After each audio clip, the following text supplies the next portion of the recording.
एक राष्ट्र जिसकी स्वयं की प्रारंभिक शिक्षा की कमियां उसकी उच्च शिक्षा के समक्ष एक प्रश्न बन जाती है।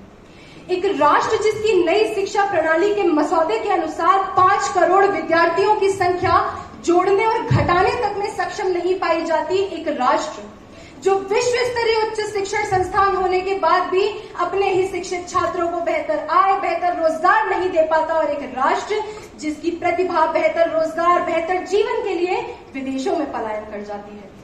तो ये राष्ट्र जिसकी शैक्षिक अवसरों के असंतुलन और बढ़ते प्रतिभा पलायन के पीछे हमारे खुद के आंतरिक कारण पाए जाते हैं, मैं पूछती हूँ कि आखिर किस आधार पर इसका समाधान हम विदेशी विश्वविद्यालयों की स्थापना बताते हैं। सभा की उपस्थिति को अध्यक्ष महोदय की अनुमति से प्रणाम करते हुए आज मैं सदन में रखे गए विषय का पुरजोर विरोध दर्ज कराती हूँ। अध्यक्ष महोदय, आज सदन को ये समझने की आवश्यकता है कि आज का विषय विदेशी विश्वविद्यालयों की प्रशंसा या निंदा की बात नहीं करता, उसके फायदे या नुकसान नहीं गिनवाता, उसके पक्ष या विपक्ष में नहीं है, बल्कि ये विषय देता है हमें 2 बड़ी समस्याएं और मांगता है उसके जवाब। और आज अपने वक्तव्य से इस सदन में मैं ये सिद्ध करूंगी कि बढ़ते हुए प्रतिभा पलायन और शैक्षिक अवसरों को संतुलित करने के लिए हमें विदेशी विश्वविद्यालयों की आवश्यकता नहीं है। महोदय, सबसे पहले बात करना चाहूंगी शैक्षिक अवसरों को संतुलित करने के परिदृश्य की। इसकी एक छोटी सी झांकी इस सदन को दिखाती हूँ। भारत के दूर दराज के गांवों, कस्बों, छोटे छोटे शहरों में न जाने कितने विद्यालय हैं जहां एक शिक्षक के ऊपर पूरे विद्यालय को छोड़ दिया जाता है, जहां शिक्षकों की निरंतर भर्ती नहीं करवाई जाती, 10वीं कक्षा में पढ़ने वाले बच्चों को भी इस लायक नहीं बनाया जाता कि वो 5वीं कक्षा के सवाल हल कर सकें। महोदय, जैसे तैसे धक्का देकर इन्हें 10वीं 12वीं पास करा के विश्वविद्यालयों में भर दिया जाता है, लेकिन वाकई में इनको कोई क्षमता नहीं दी जाती। इस पूरे परिदृश्य से होता है बंटवारा, इस पूरे परिदृश्य से होता है विभाजन विद्यार्थियों का। पहले एक ऐसे समूह में जो शैक्षिक रूप से ही सक्षम नहीं है कि वो अच्छे संस्थानों में शिक्षा प्राप्त कर सके, बौद्धिक रूप से ही सक्षम नहीं है। इससे बचकर जो कुछ मेधावी छात्र होते हैं जो शायद IIT, IIM में पढ़ सकते थे, वो अपने आर्थिक स्थिति के कारण खेत खलिहान बेचकर कोटा और दिल्ली जैसी जगहों में बस इसकी प्रवेश परीक्षा की तैयारी कर पाते हैं, इनमें पढ़ नहीं पाते। और जो लोग इन जंजालों से भी बच जाते हैं, वो बच्चे क्लैट और एलेट जैसी राष्ट्रीय स्तर की परीक्षाओं के हिंदी माध्यम में आयोजित न होने के कारण वहां से भी दुत्कार दिए जाते हैं।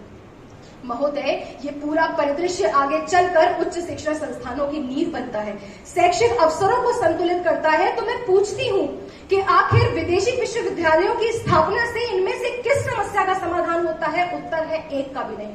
अतः हमें इस समाधान की नहीं बल्कि जमीनी स्तर से, बुनियादी स्तर से भारत की शिक्षा व्यवस्था पे कार्य करने की आवश्यकता है। महोदय, बात करना चाहूंगी प्रतिभा पलायन की समस्या की। पक्ष के वक्ता अक्सर बताते हैं कि इसका समाधान होगा कि विदेशी विश्वविद्यालयों को इस देश में ले आए। महोदय, इस बात से ये समस्या कुछ सालों के लिए टल सकती है, किंतु इसका निदान नहीं हो पाएगा।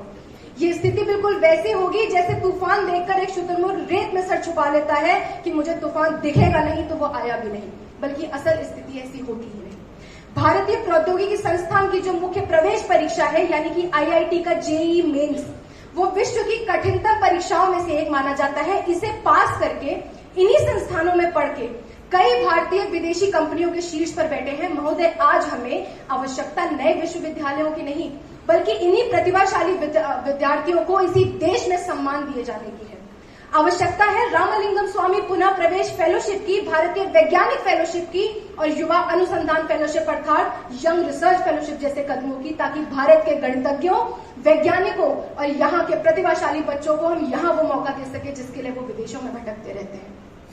महोदय, भारत के पास सुंदर पिचाई, लीना नायर, अरविंद सुब्रमण्यम और पराग अग्रवाल जैसे न जाने कितने ही बच्चे तो आज इस सदन में बैठे होंगे।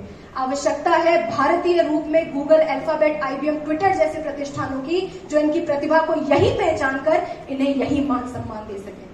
महोदय, अंत में अपनी वाणी को विराम देते हुए बस ये कहूंगी कि मेरा देश अमृत काल में है, स्वप्न काल में नहीं। तो पक्ष की तरफ से दिखाया जाने वाला यह स्वप्न हमें भंग करना होगा और वास्तविकता की तरफ बढ़ना होगा। वास्तविकता को देखकर समझना होगा कि जिस समस्या का हम समाधान चाहते हैं वो विदेशी विश्वविद्यालयों की स्थापना से नहीं बल्कि आंतरिक ढांचे को बदलने से होगा। क्योंकि एक विद्यार्थी जो बचपन से सपना देखता है कि कल वो हार्वर्ड में जाकर पढ़ेगा, ऑक्सफोर्ड में पढ़ेगा, बस पढ़ाई के सपने नहीं देखता, वो ये भी सोचता है कि कल को अपने माँ बाप को भी उस देश में ले जाऊंगा और वहां की जीवन शैली दे पाऊंगा। हमें उस पर काम करना होगा।